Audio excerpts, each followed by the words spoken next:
UPSC की तैयारी NCERT को घोटे बिना हो सकती है क्या? यूपीएससी की तैयारी करनी हो तो हर कोई आपको सबसे पहली सलाह यही देगा कि बेटा एनसीईआरटी पढ़े बिना आप इस परीक्षा की तैयारी नहीं कर सकते, आप इसको पास नहीं कर सकते, वो संभव ही नहीं है। अब देखा जाए तो ये बात सही भी है कि एनसीईआरटी किताबों को बिना पढ़े आप यूपीएससी में क्वालिफाई करने के बारे में सोच भी नहीं सकते। कई बार तो ऐसा भी हुआ है कि एनसीईआरटी के डायरेक्ट सवाल परीक्षा में पूछे गए हैं और जिन्होंने एनसीईआरटी किताबों को पढ़ा हुआ था उनके लिए तो ये काफी इजी पिक था, और जिन्होंने एनसीईआरटी नहीं पढ़ी थी जाहिर है कि उनके लिए ये काफी मुश्किल सा सवाल ही बना रहा। लेकिन एनसीईआरटी के साथ समस्या सिर्फ किताब पढ़ने की नहीं है, बल्कि समस्या आती है उसे पढ़कर दोबारा पढ़ने की, तिबारा पढ़ने की, उसे रिवाइज करने की और उससे नोट्स तैयार करने की। लेकिन प्रभात एग्जाम में तो हमारा मोटिवेशन ही यही है कि आपकी मुश्किलों को आसान कर दिया जाए, और इसीलिए हम आपको बताने जा रहे हैं एक ऐसी किताब के बारे में जो एनसीईआरटी के बारे में आपकी इन तमाम जो मुश्किलें हैं उनको दूर कर देंगी।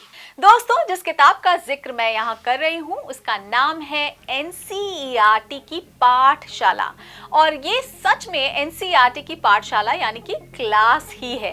अब मैं ऐसा क्यों कह रही हूँ, तो इसका जवाब ये है कि इस किताब में आपको एनसीईआरटी को पूरे विस्तार से समझाया गया है, और विस्तार से समझाने के बावजूद इसे पढ़ते समय आपको कहीं भी ये नहीं लगेगा कि आप कुछ पता नहीं बहुत हैवी कुछ पढ़ रहे हैं या ऐसा कुछ पढ़ रहे हैं जिसकी जरूरत नहीं है। इसके अलावा इस किताब में क्लासेस 6 से लेकर क्लास 12 तक की एनसीईआरटी के सारे जो कंटेंट है वो एक ही जगह पे आपको मिल जाएगा, और इसके चैप्टर्स को कुछ इस तरह से अरेंज किया गया है जो परीक्षा से पूरी तरह से अलाइन करते हैं। अब दोस्तों, इस किताब में चैप्टर की शुरुआत चैप्टर के इंपॉर्टेंट पॉइंट से होती है।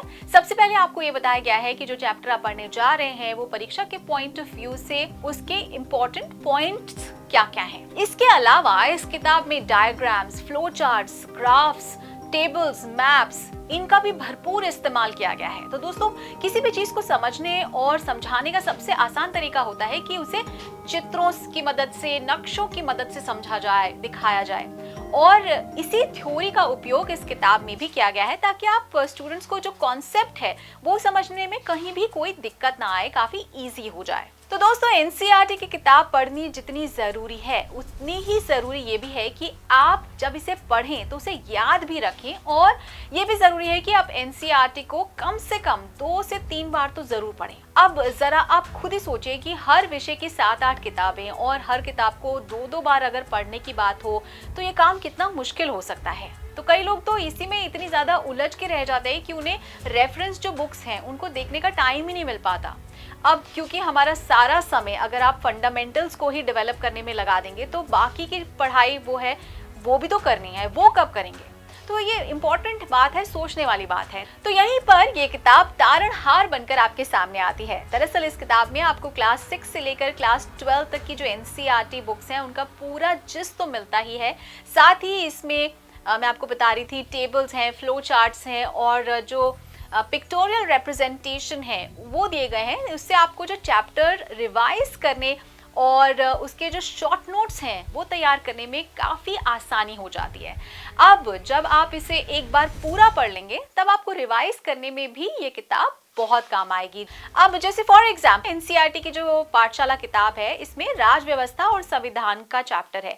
अब इसमें जिस चैप्टर में राष्ट्रपति के बारे में बताया गया है उसमें आपको फर्स्ट रीडिंग अगर आप करेंगे तो उसमें राष्ट्रपति से संबंधित सारी जानकारियां मिल ही जाएंगी, लेकिन जब आप रिविजन करना चाहेंगे तब भी आपको इसमें दिए गए जो टेबल्स हैं वो काफी काम आएंगे।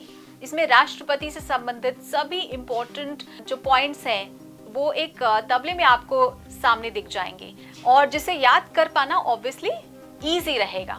इसी तरह जैसे कि अगर आप देश के सभी केंद्र शासित जो प्रदेश हैं वो देखना चाहेंगे तो वो नक्शे में दर्शाया गया है। साथ ही ये भी बताया गया है कि किस केंद्र शासित प्रदेश की स्थापना कब हुई थी। तो दोस्तों, ये तो कुछ एग्जांपल्स हैं जो मैंने आपको बताए हैं, जो आपके सामने रखे हैं, लेकिन जब आप इस किताब को पढ़ेंगे तो यकीन मानिए परीक्षा की तैयारी का जो आपका पूरा पर्सपेक्टिव है ना और जो डायरेक्शन है दोनों बदल जाएंगी, एंड फॉर द बेटर।